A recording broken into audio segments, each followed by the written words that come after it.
આજે પણ ગામડાના લોકોની સવાર આ મહાન કલાકારના અવાજથી થાય છે, કારણ કે આ કલાકારે ગાયેલા પ્રભાતિયા સાંભળીને લોકોની ઊંઘ ઉડી જાય છે અને તાજગીભર્યું સવાર થાય છે. મેં કાનુડા તોરી ગોવાલણ, પઢોરે પોપટ રાજા રામના, અખંડ રોજી હરિના હાથમાં, જાગને જાદવા કૃષ્ણ ગોવાળિયા, આ બધાએ પ્રભાતિયા છે જે મીના પટેલના અવાજમાં અમર થઈ ગયા છે. મિત્રો, એક સામાન્ય પરિવારમાં રહેતી છોકરી ચેક ગુજરાતી ફિલ્મ ઇન્ડસ્ટ્રી સુધી પહોંચી. સ્નેહલતા, રોમા માણેક જેવી દિગ્ગજ અભિનેત્રીઓને પોતાનો અવાજ આપ્યો હતો. સાથે ખૂબ જ સુંદર ગીતો અને ભજનો ગાઈને ઘર ઘરમાં જાણીતા બન્યા હતા. પરંતુ એક દિવસ તેમની સાથે કંઈ એવું થયું કે બહુ જ નાની ઉંમરે તેનું અવસાન થયું હતું. એ પણ ગુજરાત કે ભારતમાં નહીં, સાત સમંદર પાર એક અન્ય દેશમાં. જી હા મિત્રો, આ મહાન કલાકારનો અંત ખૂબ જ દુઃખદાયક થયો હતો. મિત્રો, વિડીયોની શરૂઆત કરીએ તે પહેલાં એક લાઈક જરૂર કરજો. મિત્રો, આજકાલ નોટો અને ડોલરોના વરસાદ વરસતા ફોટા અને વિડીયો આપણે જોઈએ છીએ. આ નોટોનો વરસાદ આપણને લોક સંસ્કૃતિ એવા લોક ડાયરાની મોજમાં જોવા મળે છે. આપણે સૌ જાણીએ છીએ કે અત્યારે આપણી પાસે મનોરંજનના ઘણા બધા સાધનો છે, પરંતુ પહેલાંના જમાનામાં ફક્ત એક લોક સંસ્કૃતિને ઉજાગર કરતો ડાયરો જ મનોરંજનનું સાધન હતું. એવા લોક ગાયકોમાં ઉચ્ચ સ્થાન પ્રાપ્ત કરનાર ગુજરાતના કોકિલ કંઠી મીનાબેન પટેલ આજે આપણી વચ્ચે નથી.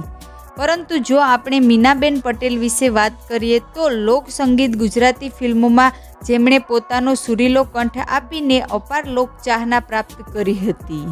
તેઓ જે દિવસ ડાયરામાં લાઈવ પરફોર્મન્સ કરતા ત્યારે તેને સાંભળવા એક લહાવો માણવામાં આવતો હતો. તેમણે ગુજરાતી લોકસંગીતને ગુજરાતમાં જ નહીં પરંતુ અન્ય રાજ્યો અને વિદેશમાં પણ પોતાના સુમધુર અવાજ દ્વારા ગુંજતું કર્યું હતું. ડાયરા ક્વીન નામની જાણીતા એવા મીનાબેન પટેલ દેશ વિદેશમાં લોક સાહિત્ય પર અનેક સફળ અને પ્રેરણાદાયક કાર્યક્રમ આપી ચૂક્યા છે. તેઓ લોકગીતો, લગ્ન ગીતો, ડાયરા, ગરબા વગેરે ખૂબ જ સુંદર રીતે પ્રસ્તુત કરીને પ્રથમ હરોળના કલાકારોમાં પોતાનું નામ અમર કરી દીધું છે. તેમણે ગાયેલા સુપરહિટ ગીતો, ભજનો અને લગ્ન ગીતોની વાત કરીએ તો મોર તારી સોનાની ચાંચ, મારી નખના પરવાળા જેવી ચૂંદડી, કોયલ બેઠી આંબલિયાને ડાળ, કોરી ગાગરડીમાં સોપારીનો કટકો, નાણાવટી સાજન બેઠા માંડવે, મોર જાજે ઉગમણે દેહ, પરદેશી વીરા, ગંગા સતીના ભજનો વગેરેનો સમાવેશ થાય છે. ગુજરાતી લોકસંગીતનું ગૌરવશાળી નામ કે જેમને ગુજરાત સરકાર દ્વારા ગૌરવ પુરસ્કારથી સન્માનિત કરેલ એવા આપણા લોકપ્રિય ગાયિકા મીનાબેન પટેલનું 30 જાન્યુઆરી 2019ના રોજ ઓસ્ટ્રેલિયામાં ટૂંકી બીમારીથી નિધન થયું હતું.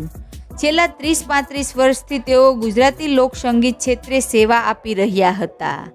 56 વર્ષીય મીનાબેન પટેલ અમરેલી જિલ્લાના વતની હતા. તેઓને રાજ્ય સરકારના ગૌરવ પુરસ્કારથી સન્માનિત કરાયા હતા. મીનાબેન પટેલે ગુજરાતી ગીતોમાં પાર્વ ગાયિકા તરીકે લોકચાહના મેળવી હતી. મિત્રો, તમને જણાવી દઈએ કે આ મહાન કલાકારના જીવન સાથે જોડાયેલી બીજી કોઈ માહિતી ઇન્ટરનેટ પર ઉપલબ્ધ નથી, જેમ કે તેણીએ લગ્ન કર્યા છે કે નહીં, બાળકો કેટલા છે, શું કરે છે વગેરે. જો તમારી પાસે કોઈ માહિતી હોય તો કોમેન્ટ બોક્સમાં અમારી સાથે જરૂર શેર કરજો અને જેમ બને તેમ આ વિડીયો શેર કરો.